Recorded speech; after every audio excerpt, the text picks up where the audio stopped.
வணக்கம் மக்களே! இந்த வீடியோல சில பங்குகள் பற்றியான அப்டேட் எல்லாம் நம்ம டிஸ்கஸ் பண்ண போறோம். எத பற்றியெல்லாம் பேச போறோம்ன்ற ஒரு கிளான்ஸ் நம்ம பார்ப்போம். விப்ரோ பைபேக் எப்படி அப்ளை பண்றதுங்கிறத பற்றி நம்ம பார்க்க போறோம். இன்ஃபோசிஸ் கிட்ட இருந்து 2 முக்கியமான அப்டேட் வந்திருக்கு. அத பற்றி நம்ம பேசுவோம். டிசிஎஸோட ஏஐ பார்ட்னர்ஷிப் பத்தி நம்ம பேச போறோம். ரிலையன்ஸ் இண்டஸ்ட்ரீஸோட ரீரேட்டிங் பற்றி நம்ம பேச போறோம். ஆர்பிஎல் பேங்க்ல ஒரு லீடர்ஷிப் சேஞ்ச் நடக்க போகுது. அத பற்றி பேசுவோம். எம்டிஏஆர் டெக்னாலஜிஸோட ஒரு பெரும் சரிவ பற்றி டிஸ்கஸ் பண்ண போறோம். லாஸ்ட்டா அலம்பிக் ஃபார்மாக்கு கிடைச்ச எஃப்டிஏ அப்ரூவல் பற்றி நம்ம டிஸ்கஸ் பண்ண போறோம். ஒன்னொன்னா பார்ப்போம். இதெல்லாம் பார்க்கறதுக்கு முன்னாடி ஜென்ரலா மார்க்கெட்ட நம்ம பார்ப்போம். நிஃப்டி 50 இன்னைக்கு டேல இப்போ வரைக்கும் ஃபிளாட்டான பெர்ஃபார்மன்ஸ குடுத்துட்டு இருக்கு. ஆனா மார்க்கெட் ஓப்பன் ஆனதுலேருந்து இப்போ வரைக்கும் பார்த்தீங்கன்னா, ஒரு ரெக்கவர் தான் போஸ்ட் பண்ணியிருக்கு. நெகட்டிவ்ல ஓப்பன் ஆகி இப்போ பாசிட்டிவ்ல தான் ட்ரேட் ஆயிட்டு இருக்கு. மேபி 2க்கு மேல ஏதாச்சும் ஒரு சரிவு இன்னைக்கு ஏற்படுமாங்கிறத பொறுத்திருந்து வந்து பார்ப்போம். நேத்து ஏற்பட்டிருந்தது. அதே மாரி மேபி இன்னைக்கும் நடக்குமாங்கிறத வெயிட் பண்ணி பார்க்கலாம். பேங்க் நிஃப்டி பொறுத்தவரைக்கும் பாசிட்டிவ் தான். பட் இந்த பாசிட்டிவ் ராலிக்கு காரணம் பிரைவேட் வங்கி பங்குகள்ல தான் இருக்கு. குறிப்பா ஐசிஐசிஐ அண்ட் கோட்டாக் 2 பேருமே 2% மேலான ஏற்றத்த குடுத்துருக்காங்க. HDFC பேங்க் மற்ற பேங்க்ஸ் எல்லாம் பார்க்கும்போது ஃப்ளாட்டா பாசிட்டிவா வந்து ட்ரேட் ஆயிட்டு இருக்காங்க. அதே நேரத்துல கவர்மெண்ட் செக்டார் பங்குகள் பேங்க் PSU வங்கி பங்குகள் பார்க்கும்போது இன்னைக்கும் வந்து நெகட்டிவா தான் ட்ரேட் ஆயிட்டு இருக்கு. எந்த விதமான இம்ப்ரூவ்மெண்ட்டும் இன்னைக்கு பேங்க் நிஃப்டில பார்த்தீங்கன்னா, அதாவது PSU பேங்க்ஸ்ல ஏற்படல. பேங்க் நிஃப்டியும் பார்த்தீங்கன்னா, அது மேல ஏற விடாம புடிச்சு இழுத்துக்கிட்டு தான் இருக்கு. அடுத்தது ஐடி செக்டார் பார்க்கும்போது இன்னைக்கு ரொம்ப வீக்கா தான் ட்ரேட் ஆயிட்டு இருக்கு. ஒரு 1%க்கு மேலான ஒரு இறக்கம் பார்த்தீங்கன்னா, ஐடி செக்டார்ல இன்னைக்கு டேல ஏற்பட்டிருக்கு.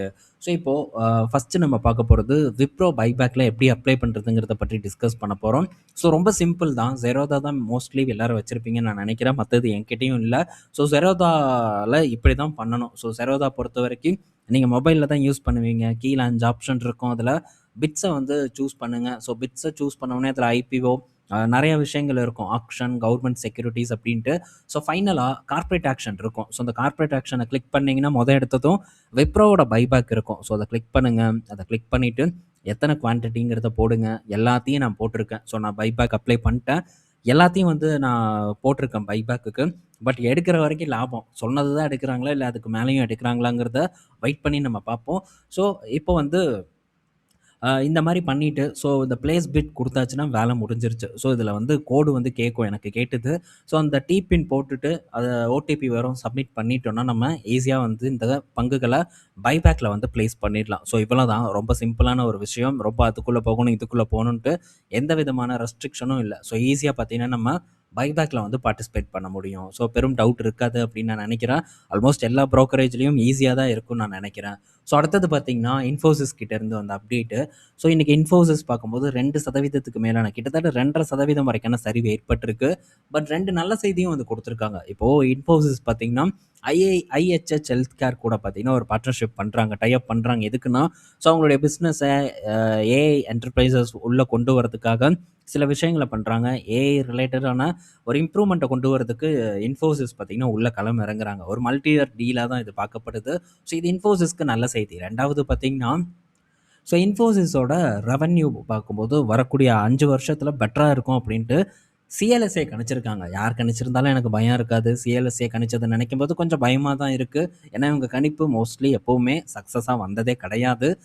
இப்போ பார்த்தீங்கன்னா, 300 டூ ஒரு $400 பில்லியன் இந்த ஜென்ஏஐயோட அ சோ ஓவரால் ஒர்த் இருக்கும். அந்த அளவுக்கு ஒரு வளர்ச்சி இருக்கும் அப்படிங்கிற ஒரு கணிப்பு இருக்கு.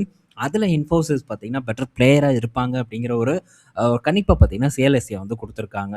உண்மை எதுன்ட்டு நம்ம வெயிட் பண்ணி பார்த்தா தான் தெரியும். ஆல்ரெடி இவங்களுடைய ரெவென்யூ இந்த ஜென் ஏஐல $1 பில்லியன் கிட்ட இருக்கு. டிசிஎஸ் எல்லாம் $2.5 பில்லியன் கிட்ட ஜென் ஏஐ ரெவென்யூ பண்ணிட்டு இருக்காங்க. இவங்களும் நல்லா தான் வந்து பண்ணிட்டு இருக்காங்க. அதனால கண்டிப்பா ஐடி கம்பெனிஸ் வளரும். பட் ரொம்ப பெரிய ஒரு வளர்ச்சிய குடுக்குமாங்கிறதெல்லாம் பொறுத்திருந்து தான் வந்து பார்க்கணும். ஏன்னா நெறையா கான்ட்ரோவர்சிஸ் ஓடிக்கிட்டு தான் இருக்கு. இதெல்லாம் தாண்டி தான் நம்ம வெற்றி பாதைய வந்து அடைய முடியும். வெற்றிங்கிறது ரொம்ப சிம்பிளா இருக்கும். எந்த விதமான தடைகளும் இல்லாம நம்ம போயிரலாம் அப்படின்னு நெனச்சா நடக்காது. ரியல் லைஃப்ல நம்ம என்னென்ன விஷயத்த ஃபேஸ் பண்ணி பிரச்சனைகள தாண்டி வரோமோ, அதே தான் பங்குச்சந்தைய பொறுத்தவரைக்கும்.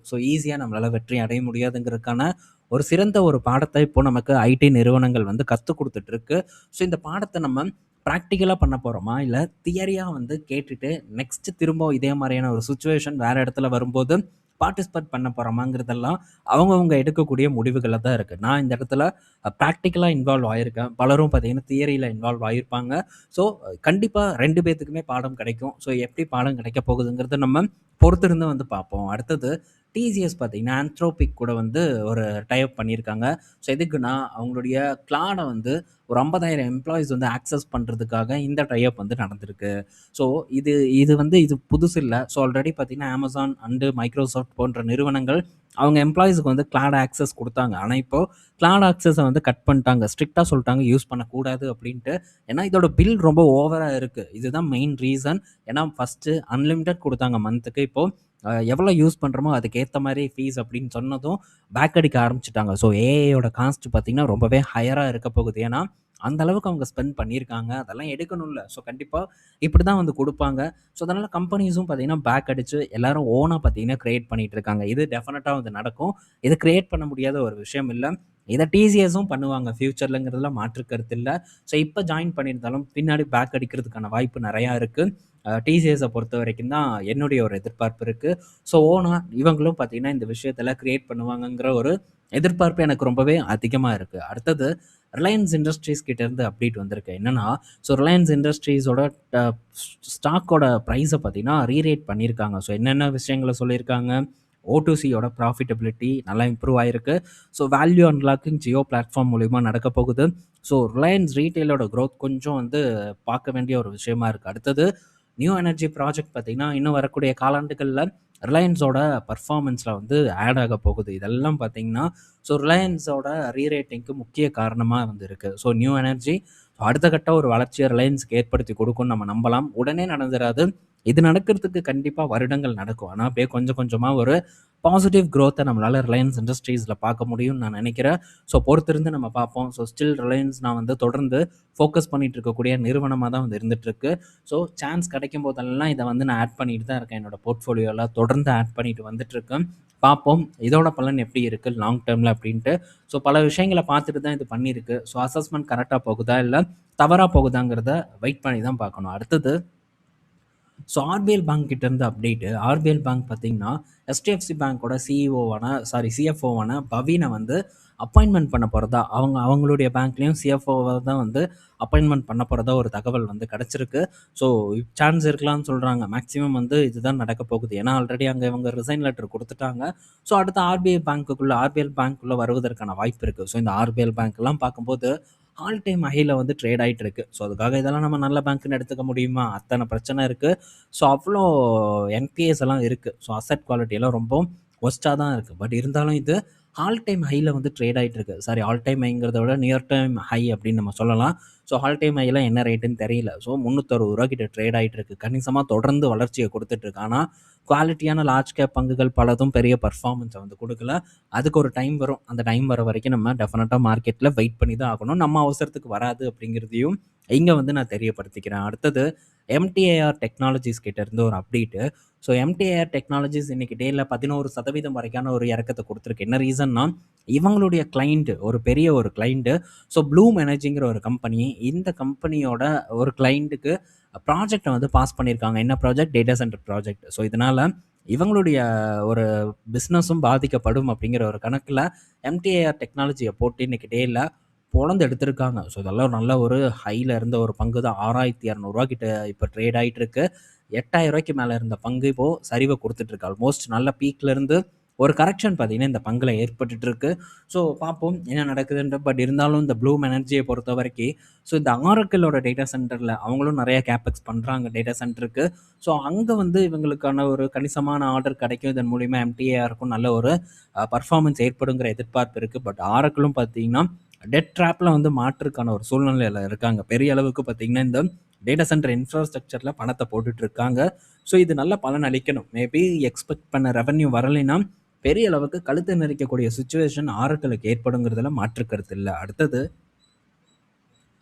அலம்பிக் ஃபார்மா கிட்ட இருந்த அப்டேட்டு. ஸோ அலம்பிக் ஃபார்மாக்கு பார்த்தீங்கன்னா, ஒரு கேன்சர் ட்ரக்குக்கான ஒரு 180 டே எக்ஸ்க்ளூசிவிட்டி பார்த்தீங்கன்னா கிடைச்சிருக்கு. ஸோ இது பெரிய ஒரு பாசிட்டிவான ஒரு நியூஸ் தான். ஏன்னா இந்த 180 நாளைக்கு எந்த விதமான போட்டியும் இல்லாம இந்த கேன்சர் ட்ரக்க வந்து இவங்க யுஎஸ் மார்க்கெட்ல வந்து செல் பண்ணுவாங்க. இதனால கணிசமான ஒரு வருவாய் பார்த்தீங்கன்னா, இந்த அலம்பிக் ஃபார்மாக்கு கிடைக்கும். ஆனா, அந்த வருவாயோட அளவு ரொம்ப பெருசா இருக்குமான்னு கேட்டா, டெஃபினட்டா வந்து இல்ல.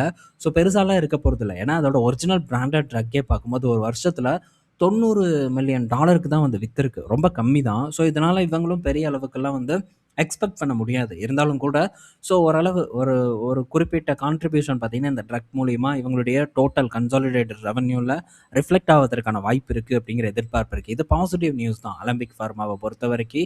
ஸோ அதில எந்த டவுட்டும் நமக்கு தேவையில்ல. மற்ற நிறுவனங்கள் மாரி ஸோ இப்போ உதாரணத்துக்கு ரெவ்லிமிட் மாரி இல்ல செமக்ளூடைட் மாரியான பெரிய ஒரு ட்ரக்லலாம் இவங்க பார்ட்டிசிபேட் பண்ணல. அதெல்லாம் ரொம்ப முக்கியம். அதில பார்ட்டிசிபேட் பண்றது மூலியமா நல்ல வருமானத்த ஜெனரேட் பண்ண முடியும்.